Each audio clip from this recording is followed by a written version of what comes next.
Hey, thanks for watching my video. If you enjoy this content, please consider subscribing and leaving a like.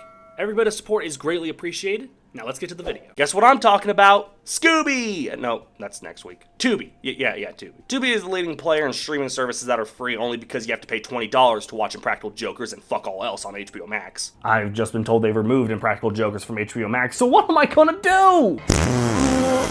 Oh, that's Dad. Tubi is notable for housing the animated films no other service wants to. Even Prime Video has Sheep and Wolves. Tubi is one of those services I don't really think much about. Like, damn, Dance Moms? Every woman above 35 is going crazy right now. But I always find it funny how many Tubi animated movies are just the dumbest kiddie shit. There's nothing even wrong with these movies, but they're on a service that costs nothing to watch them on.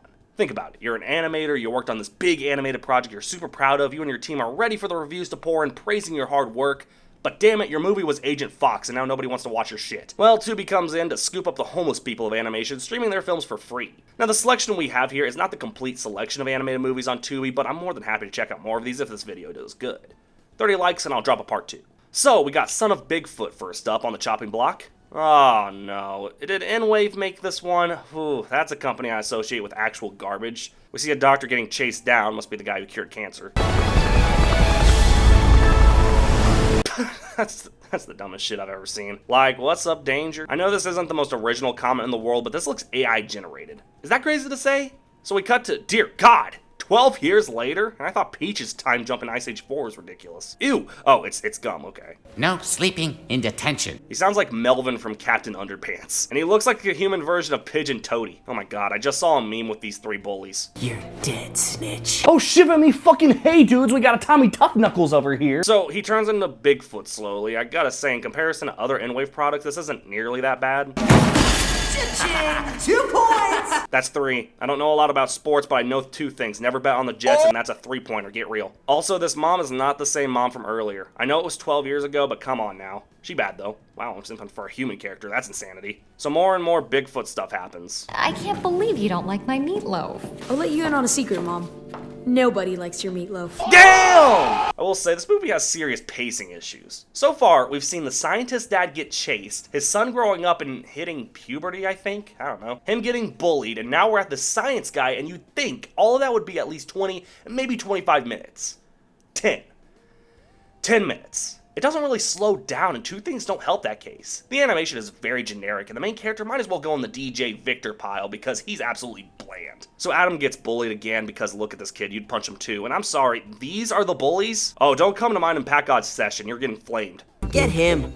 Let's go bug the goats at the petting zoo. What the fuck did he just say? Let's go bug the goats. Also, this kid underreacts. There's a lot of kid characters who overreact to things, but this one, every single thing that happens is just a minor inconvenience. He looks at these bullies vandalizing his home and he just says, "Aw, not another Friday." Even when he's just a few minutes later when he finds out his mom lied about the dad, it doesn't come off as someone who lied to him his whole life. It just seems like a temper tantrum. He seems more concerned about the gum in his hair earlier. So he gets a hitchhike to the forest, and this soundtrack is pissing me off. It's all generic pop songs that I'm gonna guess ain't on Spotify. Well, I owe somebody 30 bucks. Oh, fucking Puggy? Who the fuck is Puggy, bro? Are y'all ready for the main event? I know you've been waiting for 12 hours in the pouring rain, but ladies and gentlemen, the main event is here. Puggy! This is a Foo Fighters concert. He gets lost and hurts his leg in a bear trap. Can't take my cowboy boots away.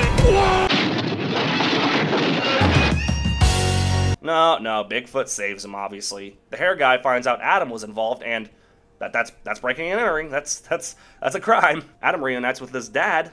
Why is he hot? How does this kid have this mom, this dad, and he's still chopped? My dad is Bigfoot? You described the pitch for this movie, kid. So yeah, the generic I left for your own safety parent deal isn't anything too special, but again, comparing to N-Wave's other stuff, this really isn't that bad. It's just cookie cutter. Honestly, the last half of this movie was so boring, I don't have much more to say. It hits every single beat you think it does. I just kind of feel silly. I'm looking for real bullshit. Stupid shit that really makes you think, man, I didn't even have to pay to watch that. Okay, here's one I always saw in the DVD bargain bins at Walmart, Monster Family.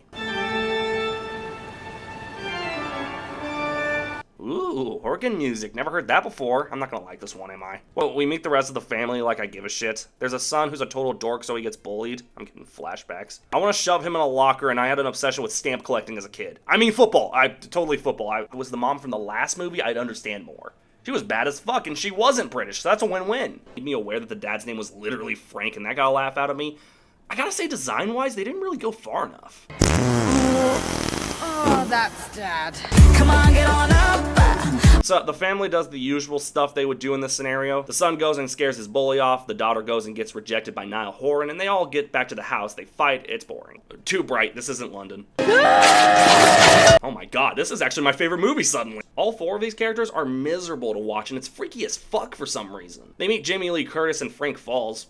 Somehow it's funnier than the farting. At least sexual happens in Zootopia 2. And taps her foot when she's suppressing discomfort. So the Pharaoh's also a bad guy. I lost track of the London trip. Daughter's one note, the father barely says anything except pfft. And that was before he turned into a monster. I don't know, y'all. I'm not a fan of this one. But next up, we got StarDog and TurboCat. Yeah, that title better have a good movie behind it. So we see a dog who's going to space, and his name's not Cosmo. Ugh. How did I get here? Why is everyone so mean? Hold on. Is that Nick Frost? Oh my god, it is! I love Nick Frost. Okay, I can give this film points for having a comedic genius like him aboard. So he lands in an alternate timeline where dogs are outlawed. Okay, that's kind of creative. Alright, so far this is easily better than the last two. It's creatively designed, Buddy's likable, the story seems creative enough. I honestly think I might enjoy this one. Let's see.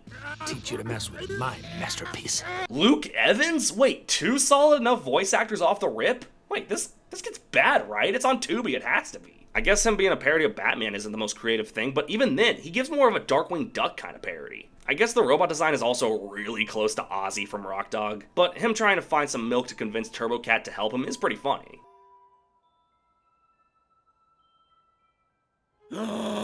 Dude, when does this get bad? This is honestly solid as hell for an animated movie from 2019 at least. The police find them and chase after them. But if I run another way, he won't be able to chase both of us.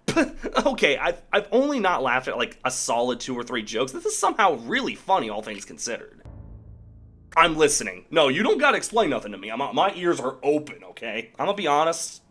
This was alright. Okay, it's nothing too special, but it's funny enough. The two main characters are enjoyable to watch. They're obviously voiced nice enough. I gotta say, I'm impressed. How could I end this off on such a high note? Aww. Okay. Hitpig. I don't think I've actually fully reviewed this movie, so what's stopping me now? My sanity. There it goes. The opening credits remind me fucking Jason Sudeikis is in this. We see the tragic backstory of Hitpig, and I honestly love that my hobby allows me to say that sentence, and it's completely normal. It's a surprisingly tragic story, to be honest. We've seen the partner getting killed off stories so much in the past, especially in these kids' movies, but not only is this darker than fucking Hitpig should be, but it's a surprisingly interesting one. So Hitpig shows up on a job, and it's here that I realize how good of a voice actor Sudeikis is. In the past, his voice performances didn't really stand out, but here he brings a lot of funny bits. Lily Singh plays Pickles the Elephant, and I've had hit or miss experiences with her roles in the past. Here, she's fine. She weirdly doesn't have much to say, but she doesn't distract like her character in Ice Age 5. I'm a real wild one, wild one. Okay, don't play that song, you give me Open Season 3 flashbacks. I'm sorry, I just realized how fucking funny Hitpig's design is. Oh my god, it's Robert Furwin. I'll drop kick you to whoop whoop. Alright, that's funny. This conversation is what happened when my dad found out I was doing YouTube. Get another job! Look, this is the only job I know how to do. So the main plot is that Hitpig gets a hit to free Pickles from the circus. Oh no, actually it's another hit girl who gets the job. Alright, whatever. Ted Lasso somehow gets involved. Honestly, this movie's funnier than Hitpig has any right to be. Them shooting each other with the tranq darts, that's pretty funny. Pickles committing a terrorist attack, I mean, that's just borderline hilarious. Right, I'm thinking you're about to see how the sausages are made. God damn it, stop being funny, you're Hitpig. Really, this is well written, funny enough, has a good amount of heart. I remember seeing it and thinking it was just okay. Actually, I just remembered it being mediocre, but on second watch, it's really funny, with great characters and genuinely good heart. Also, Rainn Wilson voices the villain, and I'm convinced Rainn Wilson was built for voicing animated villains. It's a total meme, but it kind of goes hard with it. I respect that. Honestly, my biggest takeaway with this is that they're all perfectly serviceable animated films, but not much else. Or are they?